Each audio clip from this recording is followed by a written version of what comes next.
Remove bar and weights. Pull off the factory grip. This side was very easy to do.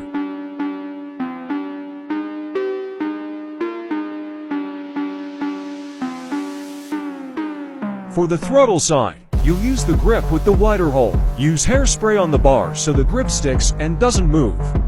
Or you can buy grip glue. Make sure the lettering is facing up, if it matters for you. Before installing and bar weight, make sure you cut that part off. Otherwise the throttle will get stuck open. I found out after I was done, so I didn't take video of it. Once it's cut, install and bar weight. Turn the throttle and see if it gets stuck. Now do the clutch side, remove and bar weight. Pull off the stock grip. This side took me a while to take off. They sure used a lot of glue on that side. Use hairspray on this side also. Slide in the new grip. Install and bar weight. No need to cut this side. And you are done. Go for a test drive.